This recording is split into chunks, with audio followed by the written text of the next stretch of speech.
Aujourd'hui, dans cette vidéo, on va parler des instruments de mesure que je vais utiliser pour mon système de récupération de chaleur sur les eaux usées d'une douche.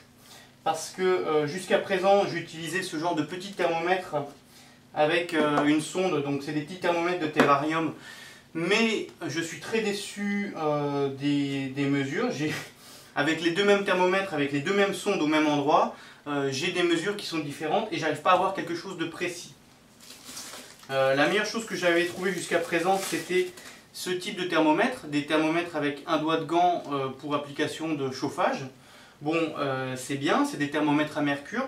Maintenant, cela dit, le temps que le mercure soit chauffé et puis monte pour afficher la température, il y a une petite inertie. Donc du coup, j'étais toujours pas content et en faisant des petites recherches sur internet, j'ai découvert un truc qui s'appelle des Arduino. Alors les Arduino, c'est des petites platines électroniques, comme j'ai ici là. Ah, des petites platines électroniques comme ça. Donc ça c'en est une grosse. Hein. Maintenant, là j'en ai une plus petite et puis il y en a encore des plus petites. Et donc avec ces petites platines électroniques, en fait, on peut faire tout ce qu'on veut. Donc j'ai découvert des vidéos où j'ai vu des enfants de 10-12 ans qui sont là, qui programment ça. Donc avec ce petit logiciel, là voilà, on a un petit logiciel Arduino sur ordinateur. On branche ça à l'ordinateur, on écrit son petit programme et puis on vient programmer cette petite machine. Et ensuite, après, on branche des sondes, des capteurs et puis des actionneurs et on fait tout ce qu'on veut avec. Et donc moi, ces petites platines Arduino, je m'y suis mis, j'ai essayé. Je dis pas que c'est super simple non plus, mais c'est faisable. La programmation, c'est quand même un métier. Et donc, du coup, voilà ce que j'ai fait. J'ai acheté donc des petites platines Arduino, j'ai acheté des sondes de température comme ça qui ressemblent aux sondes industrielles, les types PT100 qu'on utilise dans les applications de chauffage, ventilation, clim.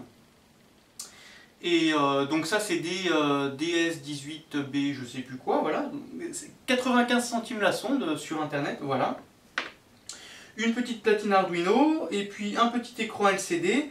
Voilà, donc raccorder la platine Arduino raccordée à l'écran LCD, la sonde raccordée à la platine, et puis, voilà, donc j'arrive à afficher une température. Ça m'a quand même pris du temps, hein, parce que rien que pour réussir à afficher quelque chose sur l'écran, là, ça m'a pris, je crois, quelque chose comme 4 ou 5 heures. Hein. Donc c'était pas évident non plus.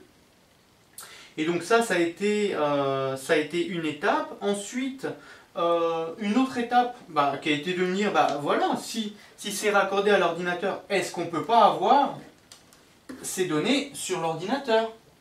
Donc, petite recherche, et hop, voilà, je fais afficher les données sur l'ordinateur.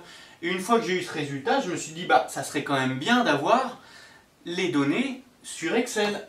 Et donc, du coup, j'ai trouvé une petite feuille Excel. Parce que ce qu'il faut savoir, c'est que ces modules Arduino, il y a énormément de monde qui utilise ça et qui fabrique plein de choses. Donc il y a beaucoup de personnes bien meilleures que moi en informatique et en programmation qui ont fait des petits programmes et puis qui partagent leurs petits programmes qui sont open source, qui est juste à récupérer et puis utiliser. D'ailleurs, un grand merci à ces personnes, ça m'a beaucoup aidé. Donc voilà, donc une petite feuille Excel comme ça, avec une macro, option, activer la macro. Voilà. Et donc maintenant... Ah merde!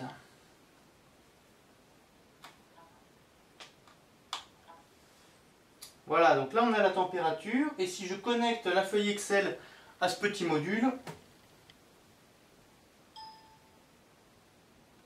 voilà, j'ai mon relevé de température, toutes les 2 secondes, j'ai la température qui s'affiche.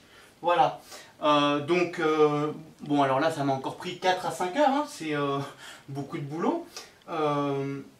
Mais j'ai réussi. Et puis alors donc ces sondes, je suis extrêmement content de ce qu'elles m'affichent, parce que des petites sondes à 95 centimes, j'ai une précision de 6 centièmes de degré. C'est extrêmement précis, ça réagit extrêmement vite. Voilà. Et donc du coup, ce que j'ai fait pour avoir des informations complémentaires, j'ai mis 3 petites diodes, et puis donc lorsque la température est stable, on a la LED verte. Lorsque la température descend, on a la LED bleue, et lorsque la température monte,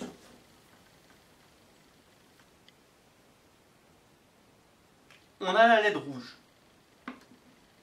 Voilà. Et donc là maintenant, par rapport à mon échangeur, je vais pouvoir faire des mesures précises. Donc je vais maintenant commander d'autres sondes comme ça. Et l'idée, ça va être de pouvoir mesurer avant l'échangeur, après l'échangeur, pour l'eau froide, l'eau préchauffée, et puis également les eaux évacuées en entrée et sortie d'échangeur. Donc ça, c'est une première chose. Ensuite, je me suis dit, bah tiens, quand même, il est peut-être possible de connecter autre chose que des sondes de température. Donc, toujours sur Internet, sur des sites chinois, j'ai trouvé ce genre de petites choses. En fait, on est sur un compteur de débit à impulsion. Voilà, donc on a 3 fils, un plus, un moins, et puis un fil signal. J'ai raccordé ça à une platine comme ça. Et maintenant, ce que j'arrive à faire, c'est que j'arrive à reprendre le débit qui circule dans cet appareil et à le remettre sur l'ordinateur. L'idée derrière tout ça, c'est d'avoir donc 2 températures, un débit et de pouvoir calculer une puissance récupérée en faisant un petit P est égal à QM fois C fois delta T. Je vous montre comment ça fonctionne pour celle-ci. Voilà, donc là j'ai le programme de mon débitmètre. Le débitmètre est raccordé à l'ordinateur. Donc maintenant je vais essayer de le connecter. La carte COM 8 n'est pas disponible. Oh putain, ça marche pas. Voilà, ça y est. Donc là j'ai un débit de 0 litres par heure qui s'affiche. Et si je prends mon petit débitmètre, voilà, 212, 1205, 0. Voilà, 136, 2220 litres par heure, 5 litres par heure, 0. Voilà.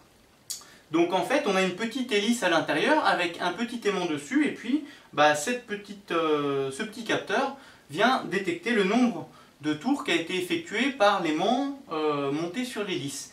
Et ça, c'est ensuite retranscrit sous forme d'un signal qu'on retransforme pour obtenir un débit en litres par heure sur l'écran de l'ordinateur. Voilà, donc du coup, l'idée, ça va être de construire une station de mesure, donc en mesurant le débit d'eau froide qui arrive, le débit d'eau usée, et puis les températures, et ainsi calculer les puissances, la puissance cédée par l'eau usée, la puissance récupérée par l'eau froide, calculer l'efficacité de l'échangeur, ce genre de choses, tout ce qui peut être calculé sous forme d'une feuille Excel, et puis faire des petites recherches intéressantes. Voilà, donc ça c'est pour l'étape numéro 1 maintenant. J'ai quand même d'autres sondes que j'ai commandées, maintenant ça vient de Chine, ça prend 2 semaines pour la livraison, donc c'est un petit peu long, c'est pas cher mais c'est long, voilà, il faut savoir prendre son mal en patience, c'est le seul problème. J'ai encore un peu de boulot pour créer une feuille Excel qui puisse reprendre toutes ces données, mais ça va venir dans les prochaines vidéos. En attendant, je vais pouvoir tester mes sondes de température, donc celles-là je les ai déjà testées par rapport à ça, à un thermomètre comme ça à mercure, et par rapport à ce genre de thermomètre, c'est vraiment ce qu'on a de plus précis. Et puis alors pour ce qui est des débitmètres, bon, je calcule, j'obtiens des valeurs en litres par heure. Maintenant, c'est des valeurs théoriques. Est-ce que ça correspond à la réalité ou pas? Je ne sais pas. Donc ce que je vais faire, c'est que je vais les monter en série avec un compteur d'eau.